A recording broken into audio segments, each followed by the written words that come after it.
programa de hoje vamos conversar sobre o Enem, que tem virado notícia na mídia praticamente todos os dias.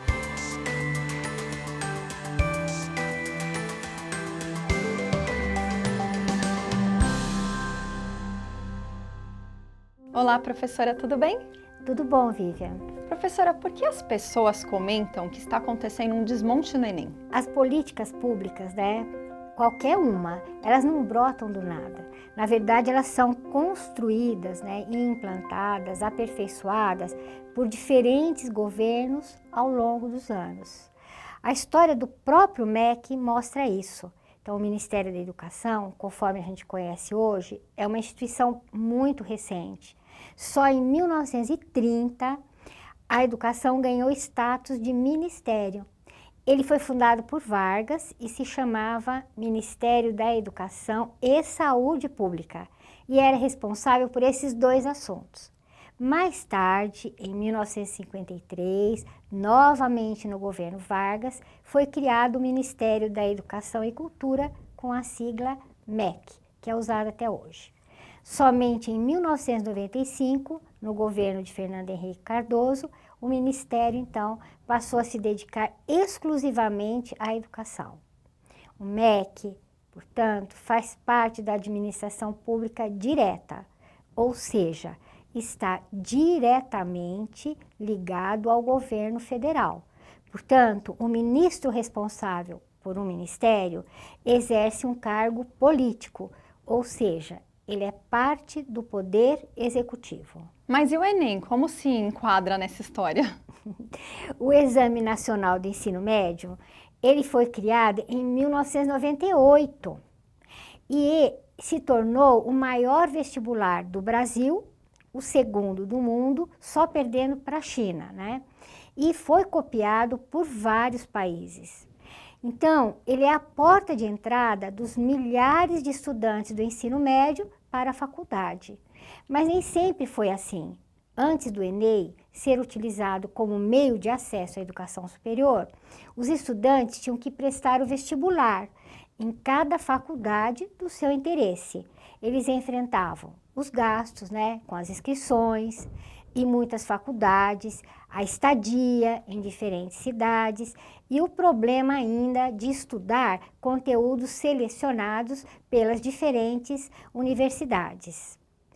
Portanto, o MEC, ele também construiu, por meio do INEP aí, o Enem, ao longo de muitas e muitas décadas. Então, o Enem unificou o acesso à universidade. Unificou o acesso à universidade, Ele garantiu aos estudantes economia de gastos, Unificou o conteúdo, que isso é muito importante também, Mas, atualmente, hoje, o que aconteceu? A política ideológica do governo federal colocou em risco essas conquistas e mexeu com toda a cadeia de acesso ao ensino universitário. Cadeia que foi construída, vocês viram, desde do Fernando Henrique Cardoso. Então, isso que é importante também a gente ver, E por que mexeu com essa cadeia de acesso? Porque a nota do Enem, no SISU, permite ao estudante concorrer às vagas de universidades públicas de todo o Brasil. No FIES, o estudante pode financiar os seus estudos em uma universidade privada. No ProUni, oferece bolsas de estudos integrais e parciais em universidades privadas para estudantes que comprovam baixa renda. E a partir da nota do Enem, ainda pode ser, o estudante pode concorrer a algumas universidades no exterior.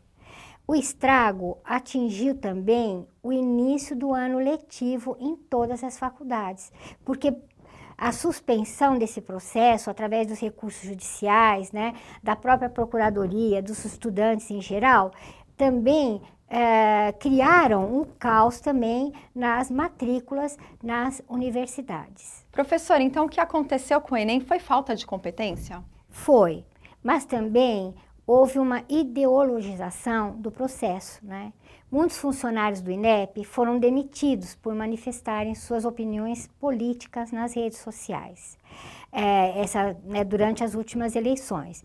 E eles foram substituídos por seguidores do Olavo de Carvalho e amigos dos eleitos. O exame envolve 650 mil funcionários.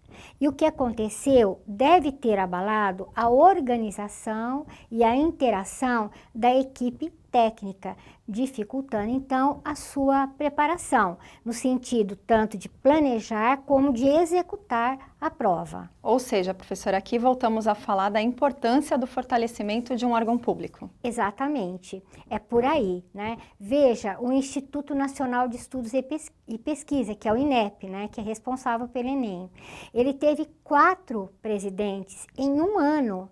Então, você pode imaginar como isso quebra o planejamento, a continuidade das ações, a preparação dos funcionários. Para ter uma ideia, a escolha da gráfica foi de última hora. Então, o governo ficou mais preocupado com os discursos ideológicos, como aquele do presidente, né, que ele iria analisar todas as questões que iriam para a prova, do que com as questões de planejamento e depois a própria operacionalização desse planejamento. Então, essa opção acabou prejudicando, isso que é o triste, milhões de estudantes que fizeram a prova. Além, né, segundo a minha visão, comprometeu a imagem do exame. Então, será que a partir de agora o Enem continuará a ser visto como idôneo? Quem vai confiar no Enem? Pois é, professora. Ainda ficam muitas questões, né? Fica. Mas por hoje ficamos por aqui. Ficamos por aqui, por hoje ficamos por aqui.